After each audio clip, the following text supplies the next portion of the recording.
Hello students, मैं doctor Manorama त्यागी मनोविज्ञान विषय के सेकेंड ईयर के विद्यार्थियों के लिए आज आपको पेपर फर्स्ट का टॉपिक पढ़ाऊंगी। DSM classification. डीएसएम वर्गीकरण क्या है? ये एक मानसिक रोगों का वर्गीकरण है, क्योंकि मानसिक रोगों का इलाज करने के लिए सबसे पहले उनका वर्गीकरण जानना आवश्यक है। ये जो वर्गीकरण है ये डीएसएम फर्स्ट, सेकंड, थर्ड और फोर्थ के नाम से जाना जाता है। डीएसएम का मतलब है डायग्नोस्टिक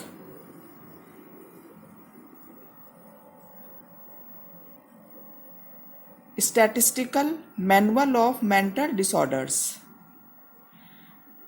एपीए जो कि अमेरिका की एक संस्था है, मनोवैज्ञानिक संगठन है।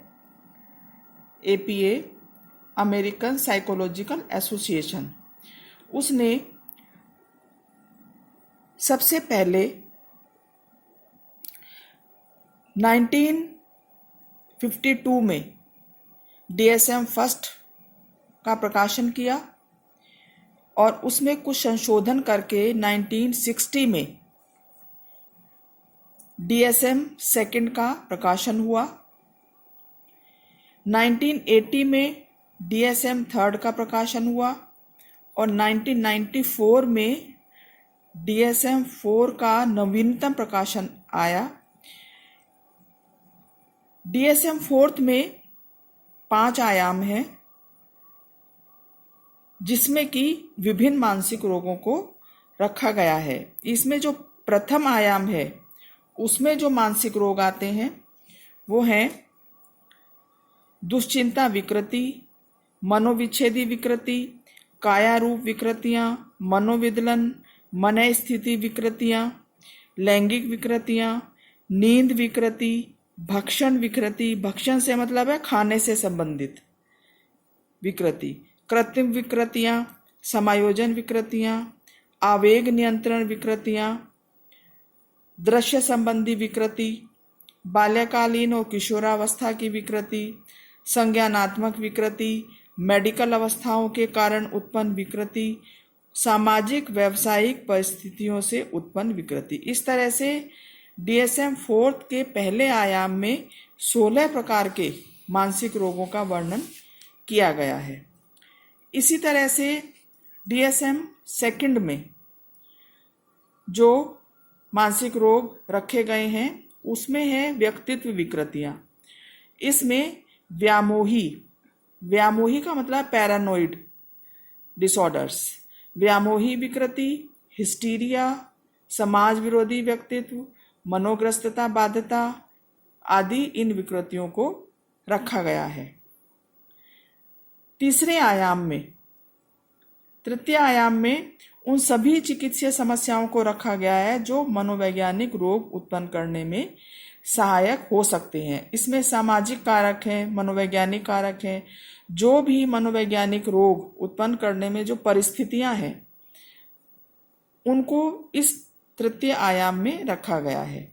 चतुर्थ आयाम में उन कारकों पर विचार किया गया है जो गत कुछ वर्षों से व्यक्ति के लिए समस्या का स्रोत रहा है या भविष्य में होने वाले प्रत्याशित समस्याएं, जैसे सेवानिवृत्ति जिससे व्यक्ति की वर्तमान कठिनाई बढ़ जाती है, उस पर विचार किया जाता है।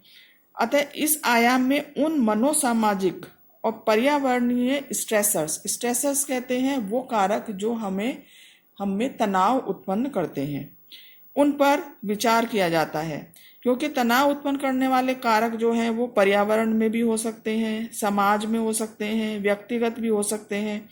तो उन सभी कारकों पर इसमें विचार किया जाता है जो मानसिक रोग उत्पन्न करने में योगदान देते हैं और इसके अलावा मानसिक रोग के उपचार को भी जो प्रभावित करते हैं। तो इस तरह से आयाम चतुर्थ में इन सभी चीजों पर विचार किया जाता है। जो पंचम आयाम है, इस आयाम के तहत व्यक्ति के मनोसामाजिक कार्यों के स्तर का मापन होता है।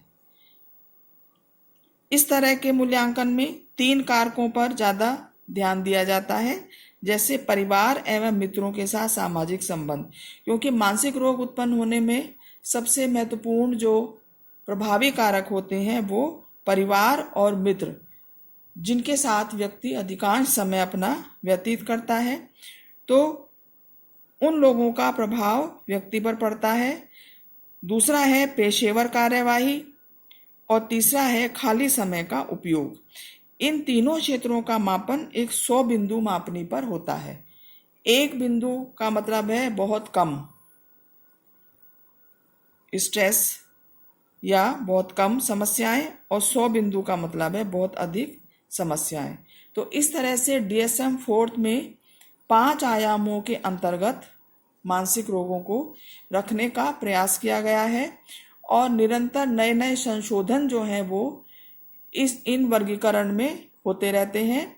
और अमेरिकन साइकोलॉजिकल एसोसिएशन इस संबंध में बहुत ही महत्वपूर्ण कार्य करता है, और उसी के प्रयासों से इस वर्गीकरण को बनाना संभव हो सका। परंतु फिर भी अगर देखा जाए तो DSM-4 में कुछ कमियां भी हैं। कमियों का मतलब है कि इसमें कुछ जो कारक आने चाहिए थे वो नहीं आ पाए, और इस तरह से इसकी आलोचना भी बहुत से मनोवैज्ञानिकों ने की है। परंतु इन आलोचनाओं के बावजूद भी DSM-4 वर्गीकरण जो है वो अपने आप में एक महत्वपूर्ण वर्गीकरण है, जिसके आधार पर अनेक प्रकार के मानसिक रोगों का वर्गीकरण कर सकते हैं, और उस वर्गीकरण के आधार पर मानसिक रोगों की पहचान होती है और उनका इलाज करना संभव हो पाता है।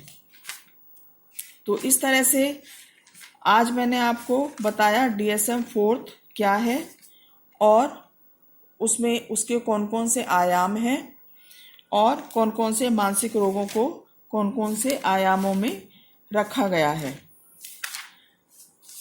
इस तरह से स्टूडेंट्स सेकेंड ईयर में आपका जो कोर्स है वो भी 3 सेक्शंस में डिवाइड किया गया है, और ये आपका फर्स्ट पेपर है, जिसका फर्स्ट पेपर का जो फर्स्ट चैप्टर है इंट्रोडक्शन का, उसमें मैंने आपको इससे पहले वाले वीडियो में आपको बताया था मानसिक रोग असामान्यता किसे कहते हैं, सामान्य असामान्य व्यक्ति के व्यवहार में क्या अंतर होता है, और असामान्य और सामान्यता की परिभाषा क्या होती है। इस संदर्भ में मैंने आपको बताया था। आज मैंने आपको DSM-4 वर्गीकरण के बारे में बताया है।